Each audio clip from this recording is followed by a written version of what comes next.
Failure is an inevitable part of life, and it's how we respond to setbacks that shapes our character but also define our path forwards. I think I'm going to regret this video, but I'm definitely also sure about the fact that maybe this video might resonate with someone and it's going to give him the energy and the will to continue driving forward. Don't give up.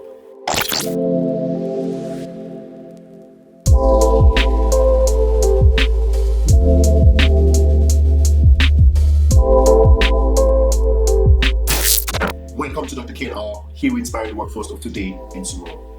In this video, we talk about five ways to deal with failure. Of course, there are definitely more ways to deal with failure, but in my cases, these are kind of like the top 5 that help me the most. And the first one is going to be acknowledge the reality of failure. The first part in dealing with failure is to acknowledge its presence in your life.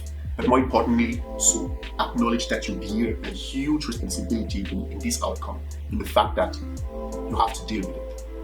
But also understand that failure is not tied to your worth. It's just a part of human experience. And the sooner you realize it, the sooner you're going to start with the recovery. There's no need to stay in denial for too long. Secondly, acknowledge your part of responsibility, because it's less likely that it's like the fault of someone else, that it's entirely the fault of someone else, that you fail just because of someone else. Most of the time, we fail because we didn't do something right, or at least even if other people or other parties are involved, most of the time we have our part of responsibilities. And in this part, it's kind of like really, I would advise you to kind of like reflect on yourself and try to ask yourself, what did I do wrong? The sooner you're going to do that, the better. Like, it's going to be painful at the beginning, but trust me, it's going to help you move forward and a bit more quicker, by the way. In my case, I had a lot of setbacks in my life, like more than what you can imagine. But the biggest one was definitely when I didn't pass my M3, like my last state exam. That exam that differentiates the doctors from the students. Like, it was kind of like the last line, after which I would have been a doctor, but it felt like a dream was taken away from me in the split of a second. The saddest part about it is the fact that I had to repeat 6 months of internship, and during those 6 months I had to work with old colleagues of mine with whom I've studied, just that in that moment they were doctors and I was the student. So just imagine that you study with people and afterward they are your bosses. Like, it was really uncomfortable. It made me envious, it made me jealous, it made me sad, also really angry.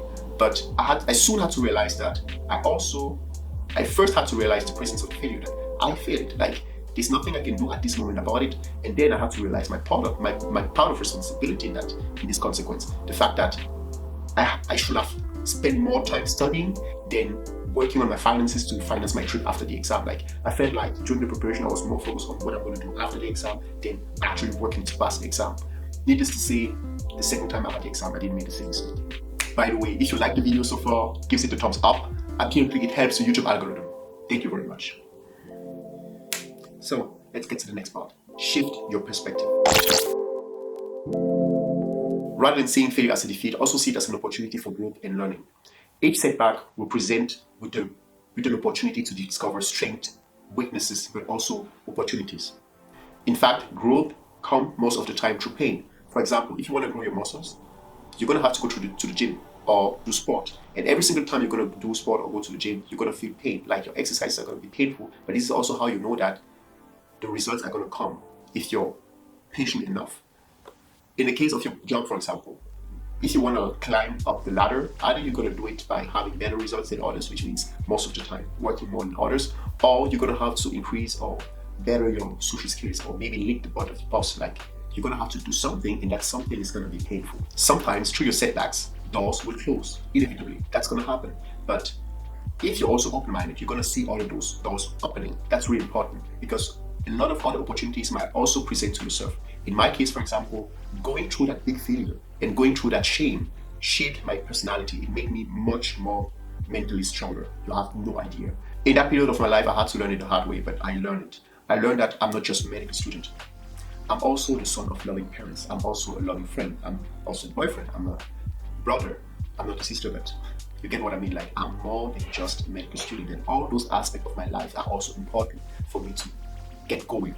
When I reminded that to myself, I started holding on 3 main thoughts.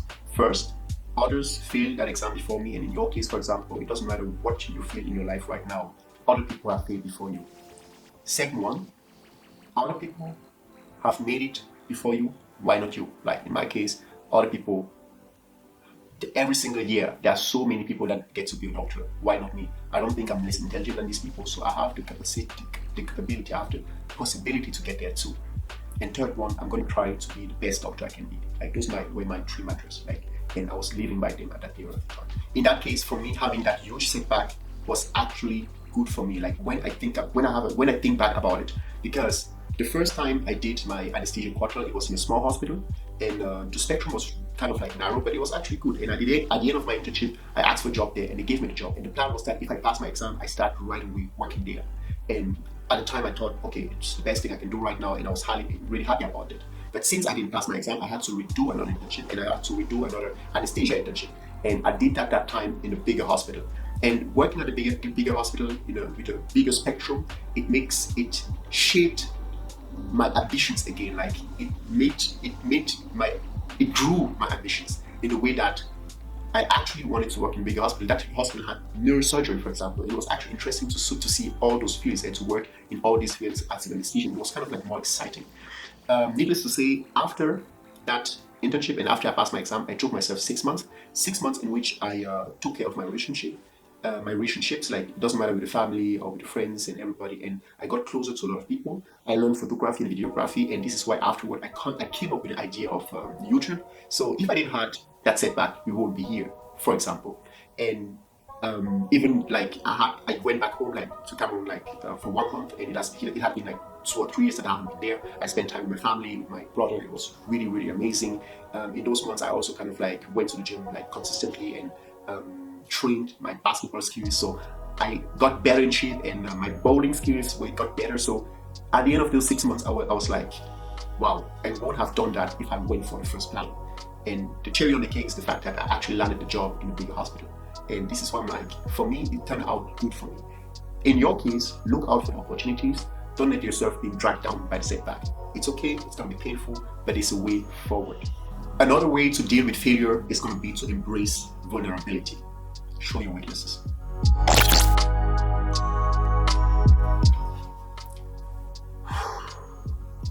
Being vulnerable will help you connect with others in a more authentic way, but it will also allow you to seek for help when you're going through challenging times. This is why embracing vulnerability is going to foster your relationship and also create like deeper and more connecting relationships. If you feel down or if you don't feel good, talk.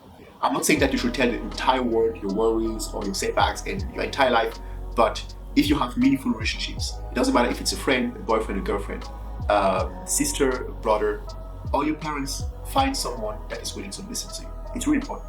By talking, first of all, it's going to feel like a weight, you're dropping off a weight. Sometimes someone else is going to carry that weight for you or is going to try, but by talking, you're going to feel relieved, especially when you talk to someone that listens to you. And if you're lucky, you might run into someone that actually went through the same problem like you. Let's say, for example, that you talk with someone that also has, in my case, let's say I talk with someone that actually also studied medicine and that also failed the exam. It's going to create a deeper connection between us, and I'm going to know that although he did pass, he's doing well in life today. So it's actually not the end of the world if I have a setback. It's just kind of like a challenge along the road. If you're lucky, you're going to find that person that's going to cheer you up, that person that's going to be with you, that's going to be there for you, and that's even going to be willing to help. I also find out that when you talk about your mistakes and your failures, especially when you take accountability for it, people perceive it more like, not always like weakness. Sometimes, or most of the time, people are going to perceive it like honesty and courage. It's a good friend of mine that gives me the best word. He was like, hey Carl, don't worry. You're not just a medical student and you're not just going to be a doctor. You try to grow your business, you work hard on your online shop, and you always try to acquire new skills. Those people that make you feel ashamed are not close enough. They don't know you, but I do. And I know that next time you're going to kill it. I swear you guys, I wanted to cry, but I had to hold it up. But it meant so much for me on that night, and it gave me the courage and the energy to keep driving forward because I knew at least one person believed in me, and just for that person, I'm willing to put in the effort. And to be honest with you, it was the most beautiful thing that someone has told to me at that time, and I was holding on to that, and it gave me the energy to drive forward. So talk about your problems, and you might definitely find a person. That person that's going to give you the energy. That person that's going to cheer you up. That's going to lead you up the way. You're going to find that person. But for you to find that person, you need to talk. Let's get to the next point. Another way to deal with failure is to stay persistent. Persistence is the key of overcoming failure. Stay truthful to your goals, stay committed to your goals, and don't stop. Continue moving forwards. We most of the time get more than one shot at anything. I'm not saying you should spoil them, but know that if you have one setback, it doesn't mean that it's over. Try as much as you can or as much as you have, and really try to get there. At the end of the day, you're going to look back and you're going to be like, it was really tough, it was really hard, but I'm glad I'm here.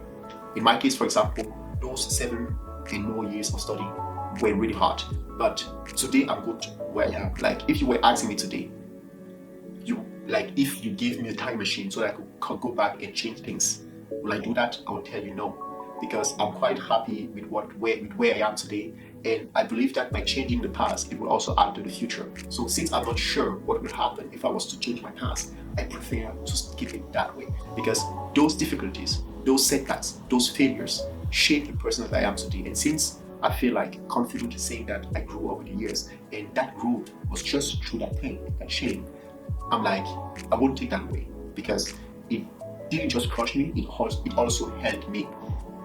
Yeah. Stay persistent, don't give up. The next point and the last one will be to celebrate the small victories. I know that having setbacks might feel like really bad, but at the end of the day, you need to have motivation to keep getting forward. And celebrating even the small victories, like, it doesn't have to be extravagant. Celebrating them is going to motivate you on a daily basis to keep on making better, to keep on being better, to keep on working more, to keep on going forward. By celebrating small victories, you're also going to cultivate a positive mindset. And that positive mindset is important for you to reinforce the belief that you're capable of overcoming obstacles. Because the more you believe that you're going to be able to overcome obstacles, the more you're going to go over that fact of realizing, of accepting your failure, and you're actually going to work yourself up until you achieve your goals. I wish you all the best luck. In my case, during that horrible semester, when I would have small victories, I will kind of celebrate them by buying my favorite drink, and that drink is actually expensive. So I had kind of a constraint where I would be like, I'm just going to buy that drink when I achieve this, or when I achieve that, or I'll have constraints about it, and every single time I drink it, I will know that I deserve it at that moment. It will kind of boost me to do more because I wanted to drink it more, or at least I wanted to have a reason to buy it more. And there's also that other thing, the cars night, where one time per month I will clean my room, turn off my phone, cook, and spend the night with myself, with my TV, and with no other distractions than food and the TV. And this is gonna be the time, a you time for you and your person, and where you're also gonna have the opportunity to reflect about your life, reflect about yourself, and eating healthy. So yeah. I hope you could learn something from here, and I wish you the best of luck. Thank you so much for staying with me so far. I hope you liked the video, or at least learned something from it, and see you in the next one. Ciao.